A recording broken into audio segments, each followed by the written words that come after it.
Okay, hello everybody. Welcome to the Aristotle unit. So we're going to learn a little bit about ancient Greek philosopher named Aristotle. This week, our next moral philosopher. He was born about 15 years after the death of Socrates. So he began studying at Plato's school in Athens at the age of 17. So he started his philosophy career around the time, same age as all of you. And you should sense a little pattern in what I just said. There was Socrates wandering the streets of Athens talking to people. Plato became a student of Socrates. Plato starts a school after Socrates' death. Aristotle becomes a student of Plato. And now you are a student of all three. And I think that's pretty cool. It doesn't mean you need to agree with them. In fact, you probably shouldn't. But they're a way into thinking about moral wisdom. And by learning from them, you inherit all the way back from 2,500 years ago or so, this legacy of thinking about these questions. So I think that's pretty neat. So Aristotle, again, generally like Plato, has this, who was his teacher, has this idea that we can gain moral wisdom about how to live our lives, about how to treat other people, partially, but not entirely, through a kind of thinking, a certain approach to logic and analysis. Just by thinking about these problems, discussing them with other people, we can actually make progress with our moral wisdom. As you probably saw in the reading, hopefully you've taken a look, it's not through dialogue, the way Plato wrote his texts, as in the Republic, which we looked at. And then what you read is actually something more like lecture notes, probably. They were Aristotle's notes that he would use when he was a teacher. And so it wasn't really necessarily written as something to be read, which is part of why it's so difficult. So how does all of this work? The reading was pretty short. You didn't have to read very many pages, but it's very dense, very hard to figure this out. And we're only going to spend this little week with it. It will carry forward a little bit into stuff we do in the future. So we'll continue to talk about Aristotle, but we have just this 1 week to kind of get our minds around what's going on. So that's my job in this mini lecture. I'm nervous about it. There's a lot to keep track of, pressure on me to try to make it as clear as possible, but I'll do my best here. You'll look at the reading and then we'll have a chance to talk about it all again in our Zoom sessions.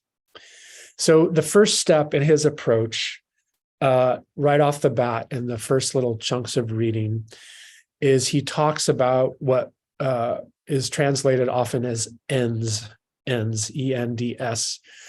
The Greek word for that, and I think it's worth learning a couple of these Greek terms, just kind of fun, but also maybe helps cement the ideas in your mind. The Greek word for that is telos, T-E-L-O-S, telos. So telos translates into English as ends. And you can also think of it, he even uses this imagery of something you aim at, the way an archer aims at a target. So a telos is a target. It's a thing you're aiming at, a thing you're seeking. So it's a simple idea, and he just wants to build out from ideas like this. This is his method. So ends are things that we seek. And he has this idea about human beings, and he's checking it out with you in his text. We seem to do a lot of that. Human beings seem to have a lot of things that they aim at, and we run around our life. A day in the life of a human being is usually some assemblage of things we're aiming at, trying to get done, things we are seeking out. So these can be very simple things. They are very simple things. You think about your day already. You came to school. That was you wanted to get to school. That's something you aimed at. I probably also talk about the example of just getting some coffee, which is something that I do every morning. You could also think about the example of going to the gym. So going to school, getting coffee, going to the gym, That is an end. It's a telos. I aim at it and I make it happen.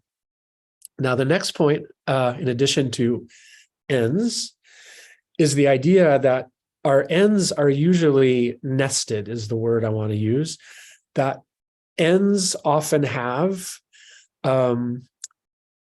another end behind them. In other words, you're going to school, you're getting coffee, you're going to the gym for the sake of something else you're aiming at. And you could think about what that is. Why do you go to school?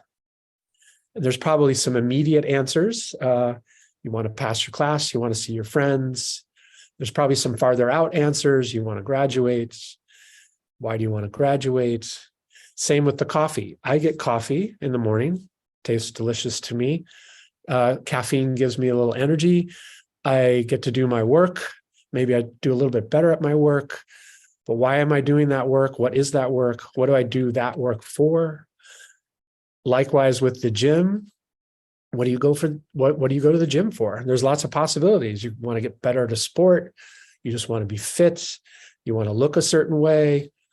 So the gym is an end, but then the thing you want from going to the gym is an end. And we could ask of that thing, what do you want that for? So we have ends. He's describing what he thinks is a particularly human thing. This is something human animals do. Aim at stuff for the sake of other stuff. And we can keep asking, what's that other stuff that you're aiming at? So that's nesting. It's like, go to the gym because of this, because of this. Get coffee because of this, because of this. Okay, hope you get the idea.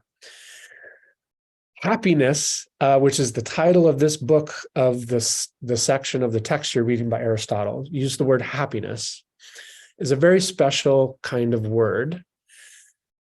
Aristotle is using it and just as the word we use to describe when the ends, the nesting ends, stops. So happiness is a special word because if we ask, what do you want happiness for? The answer is different than why are you going to the gym? Why are you going to school? Why are you getting coffee?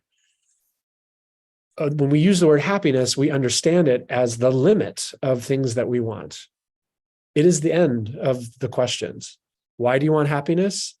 Well, duh. What do you mean? Happiness is its own thing. It's the goal. It's the goal.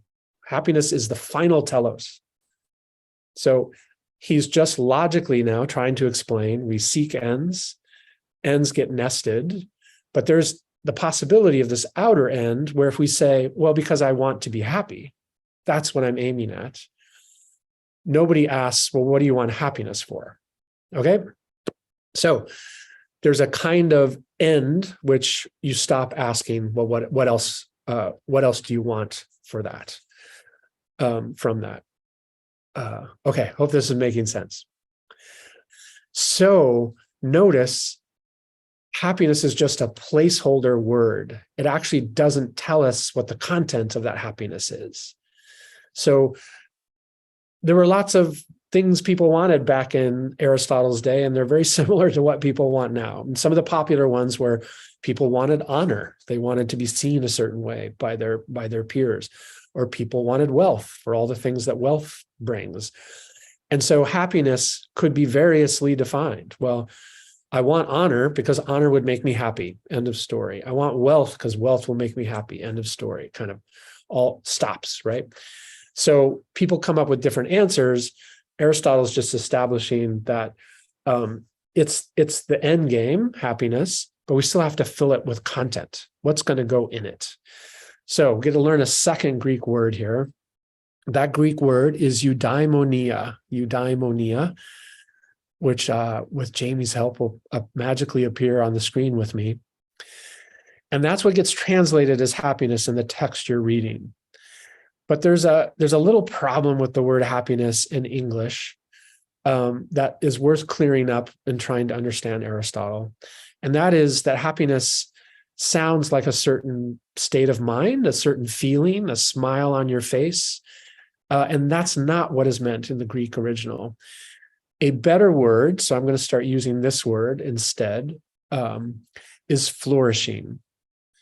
Flourishing. So the idea is more doing really well in life. Why do you want this thing? Because of that thing, because of that thing? Because I want to do well in life. I want to flourish. I want to flourish. So the way a plant can be doing well or not doing so well, we can all call to mind the image of a tomato plant that is flourishing. It's green, it's got a lot of leaves, it looks sturdy, it's got a lot of bright fruit on it. It's a flourishing tomato plant. Well, what we could ask, Aristotle wants us to ask, what does it look like for a human being to be flourishing? That's what he means by happiness. To be doing really well. And you may not have a smile on your face when you're doing really well at life. So happiness is not the same as the feeling of happiness, a smile on your face. Happiness is eudaimonia, is flourishing. It's what is it to be doing well as a human being. Okay, so that's something I asked in the poll question from last week is, what are your ideas about that? So you could stop with Aristotle right at this point and say, neat little trick, Aristotle, good tip. Let's think about what it is to do well as a human being, and we'll just fill in the blanks ourselves. We can have that discussion. We could make a lot of progress about moral philosophy because Aristotle's taught us we just need to know what to aim at. We just need to know what doing well looks like, and then we can figure it out. We can make progress towards that. So Aristotle has his own answer, though. So that's the next part of this way too fast, difficult lecture and Aristotelian philosophy. So the next step that Aristotle takes, and he takes this in the reading that you were assigned in those few short pages, is he says, well, if we're going to figure out what human flourishing looks like, we're going to fill in the content. The way to do that, the best way to do that is to think about what is particular to being human. He calls it the function. That's kind of a strange word for us to use. What is the human function? What do humans do in particular distinguishes them from other animals? And then that'll start to give you a sense of what flourishing is, because if it's something that only humans do, then they should probably be doing it and doing it well. So what is a human life? You can, by contrast, you could just think for a second about, there's a professor at Stanford who lectures in SLE on Aristotle, who uses the example of a cat, just a house cat. And he says, I have this cat at home, does this little thought experiment. You imagine my cat at home. And then he reveals to upset us that this cat he keeps in a closet in the dark. It's got it hooked up to an IV. It gets all the nutrition it needs. It even gets some drugs that make it feel like it's happy. So it's getting nutrition. It feels happy, but it's locked in a dark closet. He doesn't actually have a cat like this, in case you're worried. But the thought experiment is to describe the life of a house cat that goes against our ideas about what a flourishing cat life is like. And we all have a picture of that. Cats like to play. They like to get out. They like to cause trouble. That's a flourishing cat life. So we could say to our friend, you don't understand cats. That cat is having a bad life. Let's give that cat a good life. Aristotle wants to do the same with human beings.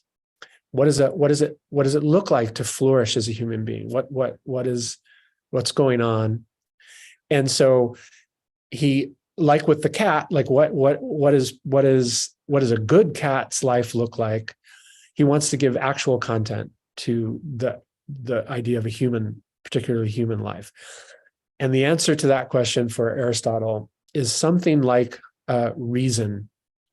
Our mental ability to pick the ends that we pursue and to juggle them, to organize them, to have lots of ends, to be picking good ends, and then to organize our life, to get the schoolwork done, because you have this thing you want, to keep your friends, to have relationships with family. Maybe there's a sport you're trying to be good at. Our lives are pretty complicated compared to other animals, and we set the agenda. So that's what's weird about us as humans, Aristotle says. So let's use that as a clue for what a flourishing human life looks like, and say first that it's the ability. So to be flourishing means to do a good job of all that juggling of ends, to identify the right ends, to get them organized and prioritized in the right way, and to pursue a certain kind of life based on that figuring out and that organization. So to use that ability, it's just an ability at this point, he's going to say a little bit more, but to use that ability well must be part of the answer of what it looks like to flourish as a human being. Now, the other piece of that, very important, it's not just to use that ability, because that doesn't tell you about any of the ends you should actually pursue. It just is like an organizational feature. But he thinks in the end that we must do this in accordance with human virtues. So he uses this technical term, virtues, and he thinks it's kinds of what should I call it? Ways of being in the world. I mean, you probably have a sense of that word virtue yourself, but the Greeks talked a lot about virtues.